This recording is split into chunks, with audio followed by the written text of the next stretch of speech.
169th class of the Srimad Bhagavatam. And we are doing sort of a summary. I was doing a summary, and then in the last week I kind of switched over to a bit more of a conceptual focus. So we'll be focusing a bit more on the teachings of Prahlada and trying to weave the story into that. So we have to do the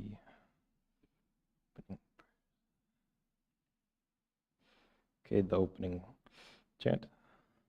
Janmadhyasya yathon vayaditaratas charte sabignyas varad tene brahma hridaya adi gavaye bhuyanti yad suraya tejo vari medam yata vinimayo yatra trisargo misha Dhamna svena sada nirasta kuhakam satyam param dhimahi.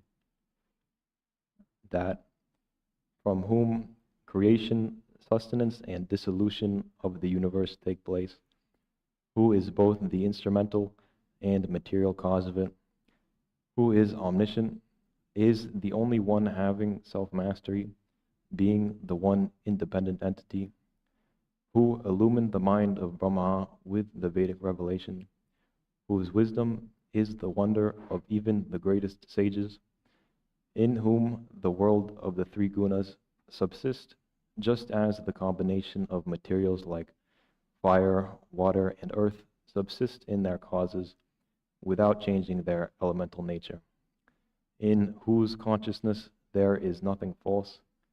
On that truth supreme we meditate. Okay, so the main character of this skanda who we'll be focusing on for the most part today is Prahlada, who we see on the right here. Prahlada is an asura, meaning he is born into the race of demons, and his father, Hiranyakashipu, who is on the left, is the king of the demons, who has managed also usurp control of the three worlds, sort of the full universal picture in the Hindu cosmology from the angels. For most of this story, we see Prahlada at the Asura school, at the demon school, with the other Asura boys. Whenever their teachers leave, the Asura boys gather around Prahlada to listen to his feelingful discourses on the way to live a righteous and happy life. It is said that while a good teacher should be there, it is the students who are really important, and despite being having these asura bodies, being born into this circumstance, these asura students, they are qualified to learn. They have the adhikari. They're young, pure in mind, and they have love for their teacher Prahlada.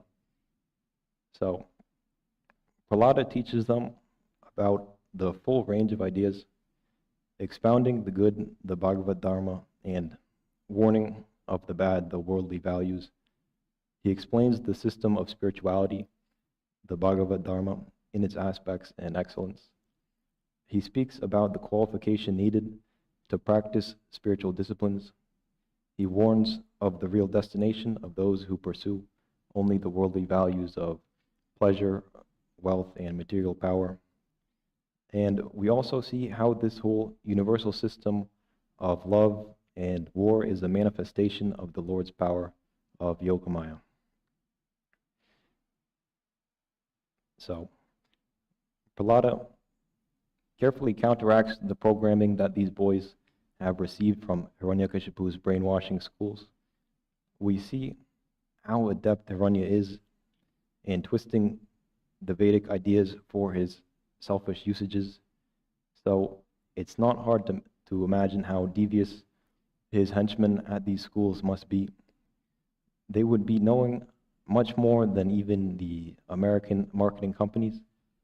The boys have not been taught or have been taught not only that pleasure is the sole goal of life, but they're also being trained in differentiating one's own interests from those of another, and conquering by diverting and subverting the interests of others. So, what they don't realize is that these interests of gaining pleasure and avoiding pain are automatic, and that by subverting the interests of others, they are setting themselves up for a backfire. Prahlada instructs them that all beings come into this world with a certain store of karma. This karma operates at the level of pleasure and pain. So regardless of what one may do to gain pleasure and avoid pain, it is a great mass of karma that one has accumulated in these rounds of rebirth, wherein the control of the actions is limited by the level of awareness that one has. So that mass of karma just accumulates and accumulates, and one is just over and over being put into situations that they have not deliberately gotten themselves into. So despite that they have been learning about how to get pleasure, and the values of people in their nation center around getting pleasure, they must somehow realize that the effort for pleasure is entirely futile.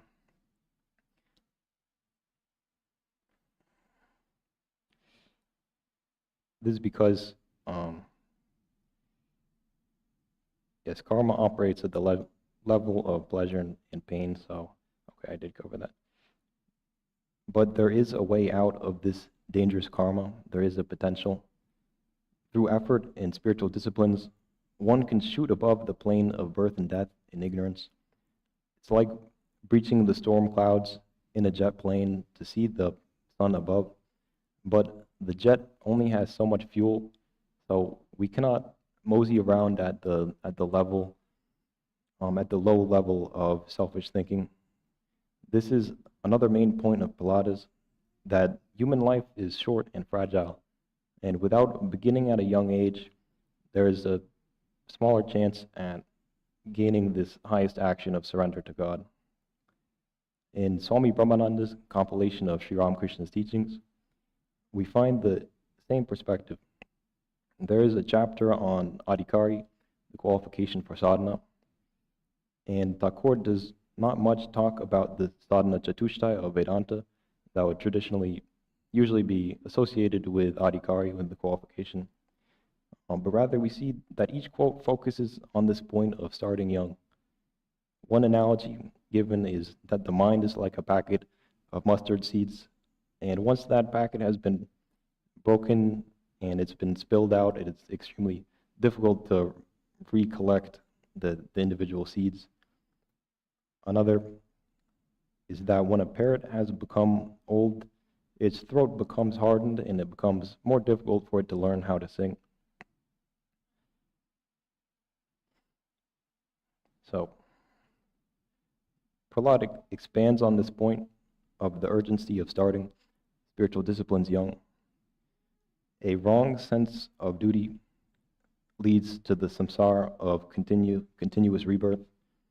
The basis of the wrong sense of duty is the ignorance of the sense of differentiation between the interests of others and oneself. So, from avidya comes asakti, which leads to samsara. Later we look a bit more deeply at this problematic feeling of difference between beings, but for now let us look at this destructive factor of attachment and samsara. From birth, people are on a path towards this life of infatuation with the temporary relationships mostly centered around the household. Because the control of senses is not taught, the mind and its organs of perception and action are constantly being drained of their energies. Thus, one spends half of the life recuperating that in sleep, and then Prahlada continues that the rest of it goes in the playfulness of youth, the infatuation with enjoyments in the adulthood, and then in old age in decrepitude and nostalgia. So automatically, the track of a person's life just goes into whatever ruts have been laid by those parents or whoever lived before them.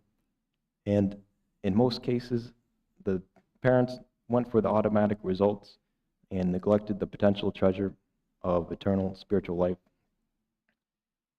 Prahlada says that many become a pet monkey of lustful consorts who hold them by the chain of progeny.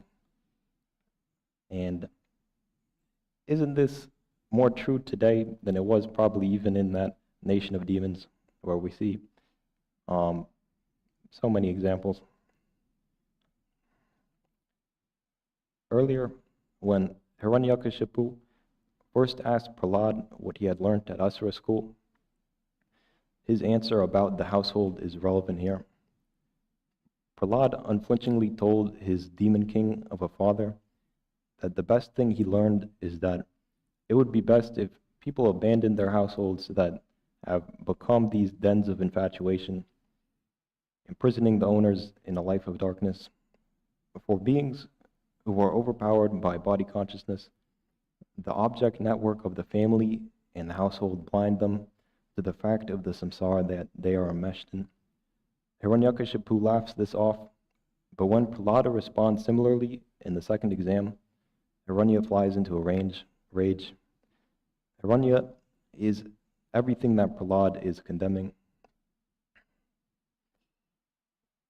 In Prahlada's lesson to the Asura boys, he says that with all these attachments to the household, to family, attractive furniture, cattle, relatives, one acquires a powerful tendency to dwell upon the memories of these things. And this tendency can block the ability to remain at the rational plane and to remain in a tranquil state of mind where one can implement these spiritual ideas. So,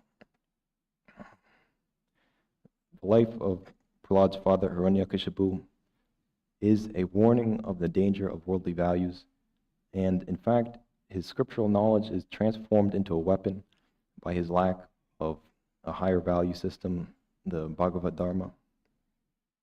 The first instance of Hiranyakashipu in the skanda/chapter is at the death of his brother Hiranyaksha. Hiranyaksha is slain by Vishnu's avatar Varaha, the great boar. Hiranyakashipu flies into a rage, and from the actions that follow, we see the superficiality of his knowledge. He angrily curses Vishnu, saying that the Lord is hypocritically taking sides when he is supposed to be impartial. He says that the Lord has abandoned his naturally luminous nature and come to masquerade as a boar. Hiranyakashipu does not understand the yogamaya of the Lord and rather calls incarnation a crooked magical device. So, gathering up his Asura minions, he tells that as Vishnu has his roots in the Vedic rituals, they should go to the earth to destroy the Vedic institutions and priests. This is some clever thinking by Hiranya. Although it won't injure the Supreme Lord, it probably will have an effect on his enemies, the devas, the angels, who genuinely are partial against him. Hiranya lets his anger cloud his vision, else he would be able to draw on his extensive scriptural knowledge and properly reflect on the situation. He feels that the Lord is impartial because he doesn't understand the nature of the world that he is so attached to. If he did, he would work on himself rather than work for accumulating power and dominion over others. As the fact is that the very characters of him and his brother are not conducive to life in the universe and are the cause of their sure meetings with fate. After the Asuras have had their gleeful rampage for a while, I'm clicking things on accident. Hiranya performs the rites for his dead brother and attends to the survivors. Here again is seen the usage of scriptural knowledge by Hiranya, utterly devoid of depth or practice. Hiranyaksha's mother, Diti, his wife and his children are all grieving. Hiranya explains to them the separateness of the eternal Atman in the body, something Prahlada will teach later on, but Hiranya stops there, and he certainly does not bring up these ideas while reflecting on his own life and his plans in life. In this instance, he is annoyed by the wailings of the people around him.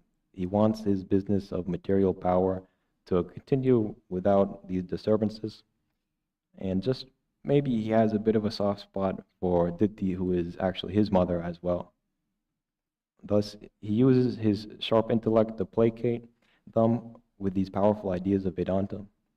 So, let's see how he speaks, how he simulates wisdom.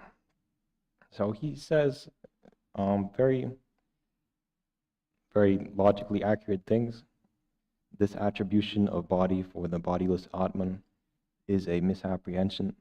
Because of this misapprehension, there is attachment to dear objects and revulsion to unfriendly ones. There is also the bondage of karma and involvement in samsara. It is again because of this misapprehension that there is birth and death, sorrows of various kinds, the inability to distinguish the Atman from the body, obsession with worldly objects, and lapse of discrimination. So from a logical standpoint, it all checks out, and he's done the studies and he has gained that knowledge. But the devotion to the Lord, to the reality, is just completely missing, and so his life is an example of what happens when there's no practice of the knowledge. Then Hiranya even contradicts his principle of discerning one's interests as fundamentally separate from others, almost as if one's own interests are in the category of real and the other interests are not real at all.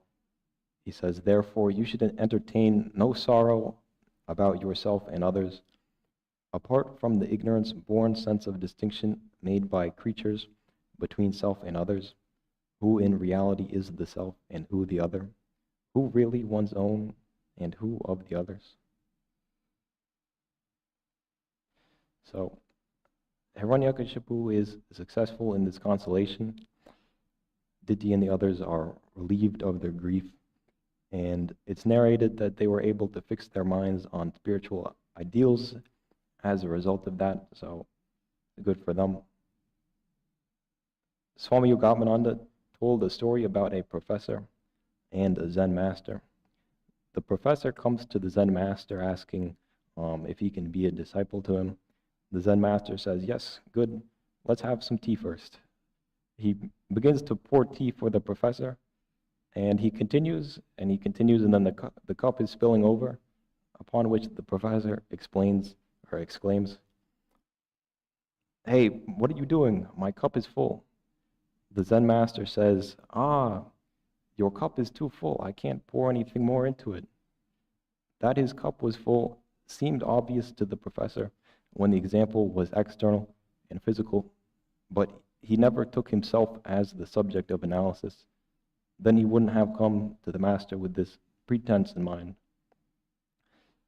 Hiranyakashipu is energetically misusing the powerful spiritual ideas for increasing his outward glory and the pleasing of his physical body. Yet his body is inching closer to death every day. And when there is no body to trumpet his boasts to the people in the world, his name will be quickly forgotten as well. Prahlada is teaching the Asura boys about this danger, the danger of identification and infatuation with transient objects. He says that the pretensions behind a worldly man's pursuit of wisdom causes his actions to backfire, to bear opposite results, as we see in the case of Hiranyakashipu, whose pursuit of knowledge is solely for the sake of extending this ignorance. We see this backfire in our attempts to escape suffering. First off, the fear of suffering is itself a suffering, and then by combining it with action, we intensify it and create those karmic seeds which perpetuate themselves. It is like this: we read the news articles to know what is going on, what bad and good may happen. But for many people, the fear becomes the controller, becomes the guide, thanks to the body identification. And soon they have an easy escape from monotony under the pretense of sympathy and forbearance. Unconsciously, they begin to read more about the never-ending stream of terrible horrors that occur in the world, and they find new streams of access. A friend of mine did an impression of his mom. "Oh, look at the time, it's 7 p.m., time to go on my Facebook groups and be afraid." So the samsara is this self-perpetuating cycle, and it subsists on the lack of discernment between the permanent, the nitya, and the anitya, the transient. The body is transient, the relations are more transient, and the possessions are even more transient. The normal idea of enjoyment is building up and expanding this tree of objectivity, this rotting tree, starting from the trunk of body identification. In the Bhagavad Gita, Sri Krishna imagines the universe as an upside-down tree. He says that with the axe of detachment, we must cut this rotting tree of samsara and uncover the root of this tree, which is the source of the universe, the source of all of these plays that go on. This simple act of detached devotion is the essence of the Bhagavad Dharma, the system of spirituality which Prahlada is imparting to these asura boys. So, how do we gain the intensity of experiential knowledge or discernment that can cleave this huge tree of samsara away from its divine source? The network of branches and roots is the network of objectivity of karmas, actions, karmas and gunas, actions and qualities that we have been roaming about from life to life.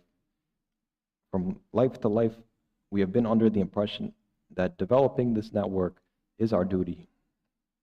So Prahlada is teaching about the discernment of the Atman from the body. This understanding is the axe by which this tree can be felled. So there is the eternal Atman, and there appears to be a transient body. The body is changing. It goes through the 6 changes that we see in Vedanta. Prahlada narrates like birth, death, maturity, growth, etc., while the Atman remains unaffected.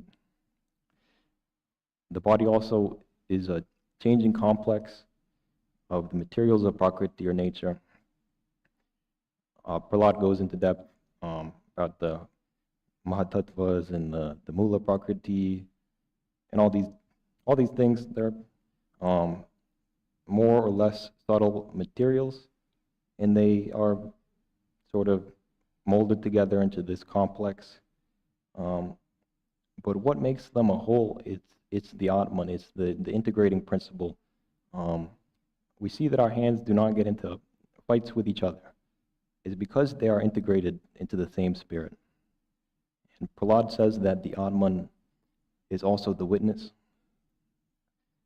This isn't really a wholly separate function from the idea of integration.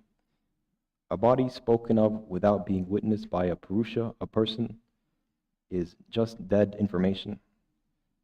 The witness is that which turns this dead information into experience and knowledge.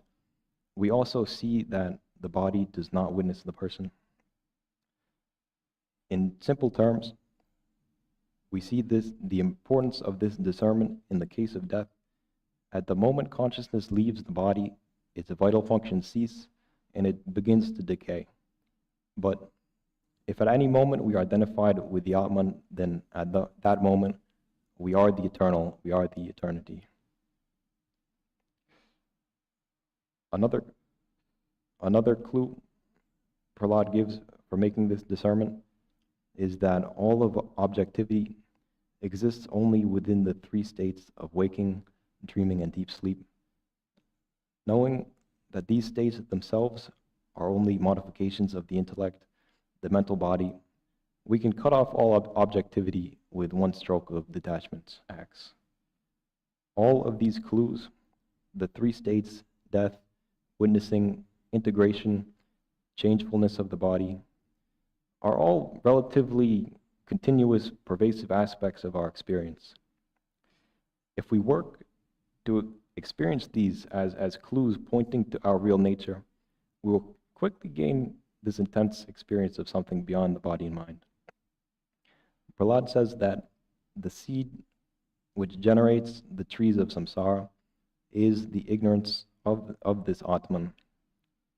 He gives many clues which can help to destroy the seeds of ignorance, but still this discernment is not so easy.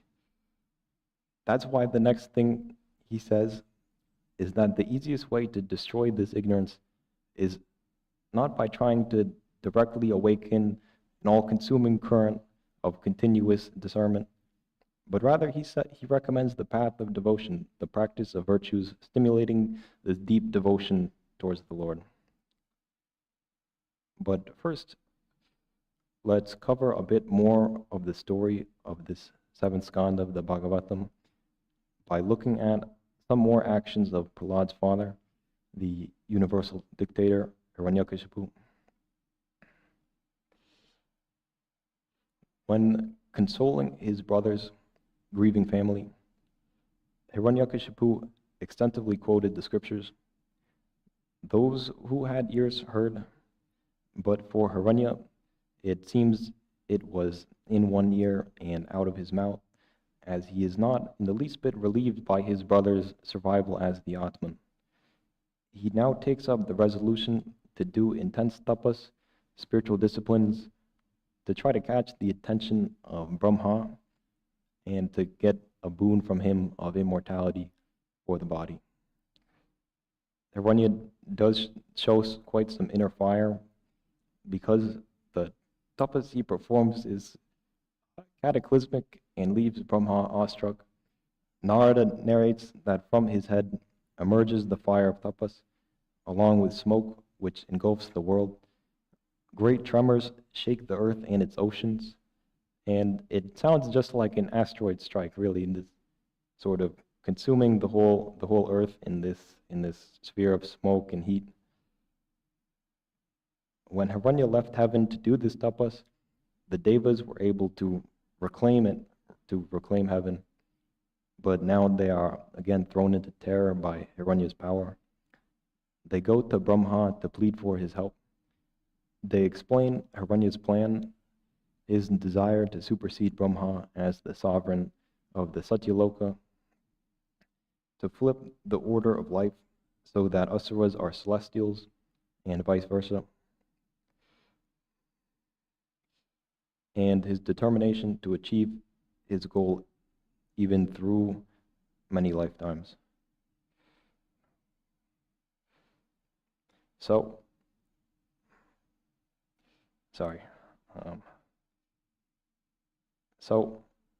Brahma and the devas drive their aerial vehicles to the place where Hiranya was doing his tapas. Upon reaching there, they could barely even see Hiranya. His body had been covered by an anthill and mostly eaten away over this time. Brahma was awestruck and immediately asked Hiranya to choose whatever boons he wanted. Brahma, awestruck? How can a being who sees in his lifetime 500,000 Indras come and go be awestruck? Well, considering that Brahma is just a position or a body of lordship, makes it easier to understand. Swami Vivekananda said that even a fool can become the ruler of the worlds if he works and waits. So some soul has worked for a long, very long time with the goal of getting a powerful position, and now they see someone else doing the same thing and think, what a genius he is. In praising Hiranya, he twice compares his tapas to that done by sages, saying that no sage has done what Hiranya did. It may be true that this Brahma never saw a sage do tapas like this, but behind Hiranya's tapas was an intense desire and a feeling of weakness. No sage would have such weakness as to sacrifice oneself in lust after power like Hiranya did. Again, Hiranya forgets all of his worldly values when he sees this opportunity to gain material power. At least he appears in his speech to give up these worldly values. He feels that Brahma is in his hands, but to make sure things go smoothly, he calls up his Vedic knowledge to flatter Brahma most effectively. He addresses Brahma as the self-luminous consciousness with the powers of creation, etc., and then eulogizes him using these Vedic ideas again. Now, while it's true that Hiranya had just gone through a long, grueling tapas, and certainly there is some sincerity in his admiration of Brahma, the truth is that this admiration is more like that of a lion for a gazelle. He is doing all this tapas only to become the ultimate sovereign, and that includes of Brahma Satyaloka. It is easy to imagine the false air of pathos as he is trying to gain this power for his body from Brahma. In the Leela Prasanga, an anecdote is there about when Pandits used to come to Sri Ramakrishna's village to read scriptures to the illiterate villagers. The Pandits would haughtily put on a false air of spiritual fervor while they read, and afterwards young Gadadhar would mimic all this, giving the villagers a good laugh. Now, Hiranya gets to ask his boon of Brahma. He cannot directly ask for immortality, so he sets up some conditions which he thinks will virtually afford him immortality. He asks that he won't be able to be killed during the day or the night by living or non-living beings in the earth or in the sky, by any weapon, etc. And it sounds like a pretty good proposition, but in any network of relative ideas of codes and conditions, there are loopholes, and those loopholes, we will see how they are exposed. Coming back to Prahlad's teachings to the Asura boys, he is telling them that the easiest way to destroy ignorance, the seed of samsara, is through this path of devotion. Prahlad teaches them about the practices for inculcating devotion, the nature of devotion, the signs that one has attained devotion, and about the goal of devotion. The best example for understanding devotion is the life of Prahlad. At 3 places in the text, Prahlad gives sets of devotional practices. At first glance, they seem different, but really there is a great similarity there, sort of like different perspectives for the same practices. Well, at least they, different perspectives, they give context. So the Nava Bhakti Lakshanam is the most commonly known of these sets of practices. Here. So it consists of hearing the names of the Lord, of chanting the holy names, remembering the Lord, serving the feet of the Lord, worship, offering prayers, the attitude of the servant, the attitude of the friend, and the complete surrender. And so as an example of the way that these different sets of practices are really sort of providing context to the same practices. We have Shravan in this Nava Bhakti Lakshanam, And then in another set, we find Shraddhaya Tatkatayam, meaning having faith in the narrations about the Lord. These practices and signs were all demonstrated in the life of the divine boy Prahlad, who had dauntless confidence in God. Prahlad was ever in connection with the Lord. Sometimes he wept, sometimes he sang and danced and acted out the pastimes of the Lord. Always, he was a peaceful presence, radiating the same peace to those around him, even though there were these asuras and, very difficult lives, tendencies for these things which take away peace, and yet he still was able to bestow peace onto these people. Furthermore, he was an exemplary son to Hiranyakashipu. He always showed respect and loved him. Even in some of the very tense situations where Hiranyakashipu was very angry and threatening to Prahlad, still he would salute him and maintain the peace. Hiranya was a terrifying figure. It is said that with the mere quiver of his eyebrow, the guardian deities of the worlds would become terrified. And yet this young boy, Prahlad, didn't have any reservation to speak his heart before him. We saw earlier how Prahlad spat in the face of everything Hiranya stood for when Hiranya first asked him what he had learned at school. A bit later, Hiranya comes with the same question again. Prahlad has been going to the Asura school all along with no exposure to holy persons, yet he tells Hiranya that the best thing he's learned are these 9 practices of devotion by which one can come into connection with Vishnu. Hiranya is baffled when he hears this and shouts at Prahlad's teacher. The teacher supplicates him, and Hiranya realizes that this knowledge didn't come from the teacher. He says to Prahlad, "O evil boy, how did you come to have this perverse outlook?" Prahlad doesn't really answer Hiranya's question. He's looking from the outlook of knowledge and sees that state of knowledge is really the natural state, while this state of infatuation and greed is just a perversion upon the reality, just this appearance. So he carefully explains to Hiranya how it is that people fall into the sad state of materialism.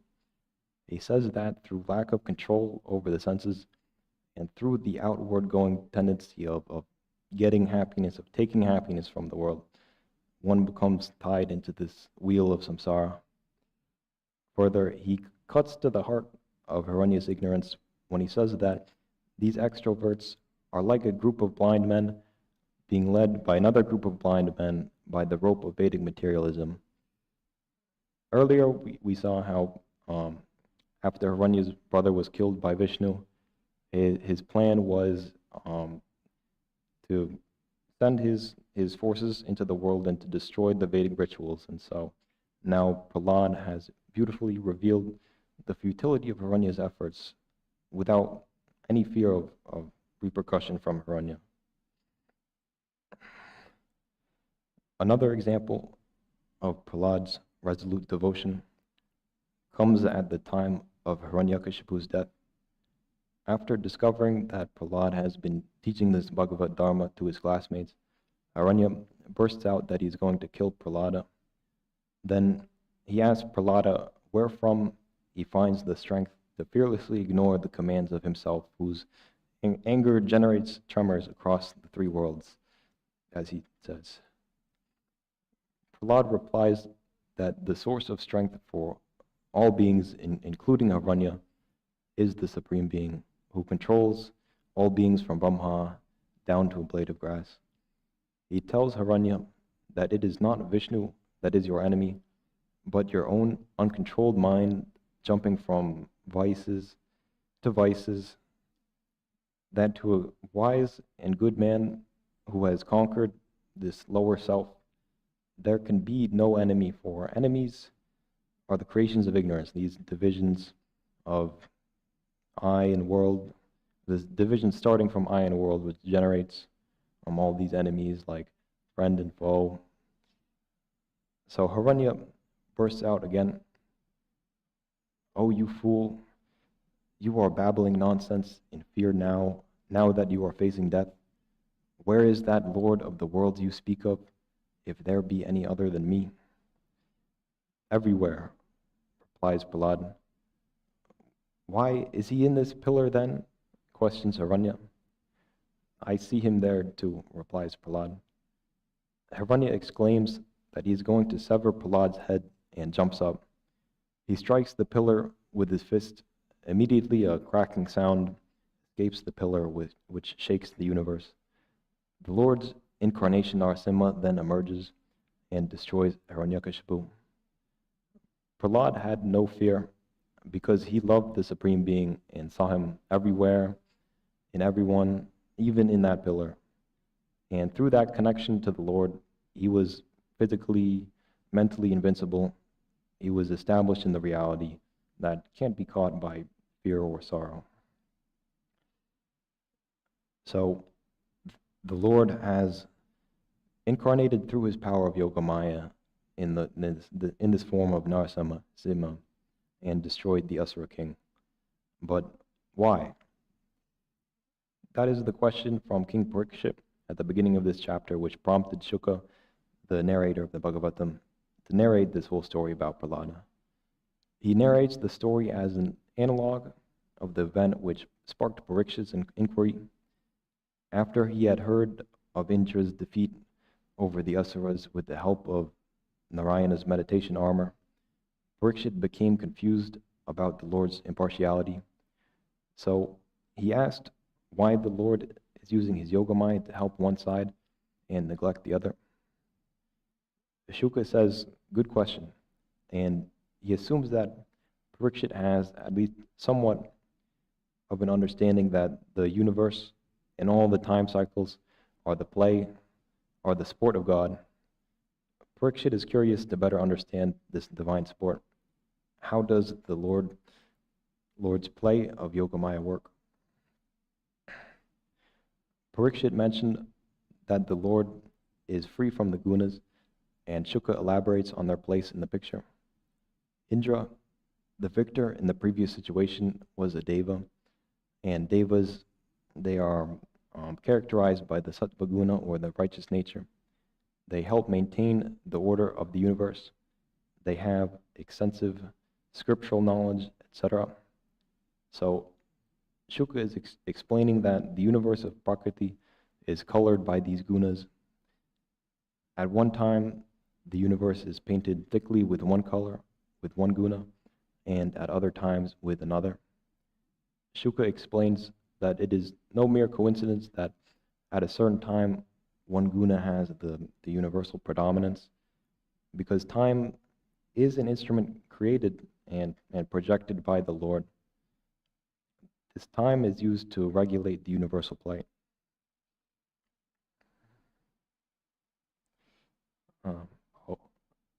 Supposed to be earlier. Okay, so this is a diagram which is attempting to encapsulate this idea of the universe of the gunas and the Lord's Yogamaya, the regulation of time. And I put grace there as a regulator, but Prahlada doesn't mention. I'm not 100% sure if that's how accurate, but I will leave that there for.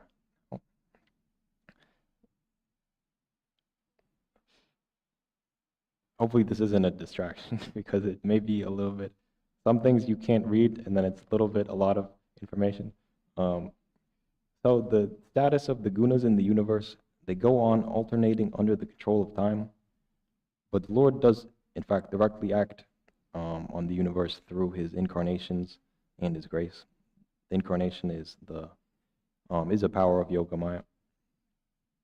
Each of the classes of beings like asuras, devas, rakshasas, etc., are characterized by a guna, and when their guna has predominance at the universal level, it becomes much easier for them to also gain power. This is due to the fact that at that time their internal nature has a much stronger connection with the external nature of the universe, and also very importantly that the Lord's incarnations will be seen to incarnate on their side and to help in whatever struggles they have. This is the instance that Parikshit is talking about, where he saw that Indra was helped by the Lord. Well, that was the meditation armor. So that is a sort of Yogamaya, but not exactly the incarnation. It is like the Lord sets a rhythm through time, and the play of his incarnations are the melodies. The rhythm is fundamental, just like creation, maintenance, and destruction are fundamental in this universe, in all universes. We have to wake up, we have to do our duties, and we have to sleep. Similarly, when the universally predominant guna is rajas, creation occurs.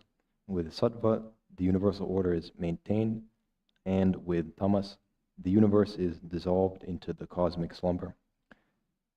Shuka explains that should be there, the fundamental rhythm, and on top of that, we see the melody of the lives of the Lord's incarnations like Rama, Buddha, etc. At different times when one guna is in predominance, we'll see that the Lord will incarnate along with the beings of that, or as if he was one of the creatures which are characterized by that guna. Basically, this is all to explain that if we look at the universe from a limited standpoint, as such and such body with such and such characteristics or gunas, we will find problems and partialities in everyone, even God. However, if we zoom out and properly understand the universe as a manifestation of the Lord's play, this is all a playfulness, then we won't get pulled into the fears and hatreds that demons like Hiranyakashipu get consumed by. So that was some more philosophy. It is very possible that I may have had some liberties in the rigor of my reasoning. There were a couple of things that I wasn't 100% sure on as regards to the Yogamaya and the gunas and how it all comes together, but I gave it my best try to put together. And for Prahlada, the philosophy is mostly to clear the obstacles for devotion. If we can get that, all of the reasoning will be effortless, will be obvious, even if we call our studies as finished. So there are many important parts of the story which I did not cover today, but I pray that I was able to show a general picture of it. And we are pretty early, but that is a wrap for the talk today. And thank you all for attending. And so, gotta do the chant.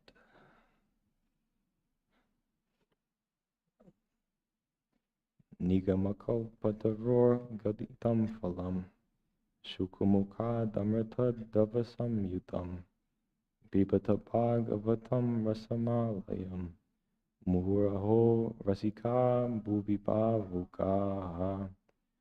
O devotees, quaff to intoxication this nectar of the fruit of the tree of Vedas, flowing from the mouth of the great sage Shuka and mixed with the ambrosia from his words. Okay, are there any questions today? Yes. I think it seemed like there was a mixed analogy. You said that the root of samsara is the source of the universe, but the seed of samsara is ignorance. Did you mean the source of the universe is God, or what did you mean by that? Yeah, that's a good question. So, the ultimate source of the universe is God. That's the sole source. But the seeds operate at the level of the material world, of the pleasures and pains, and so the seed of ignorance is what continues these pleasures and pains. So like when someone indulges into seeking happiness externally, then you create the seed, and more of these trees of samsara come up, I think.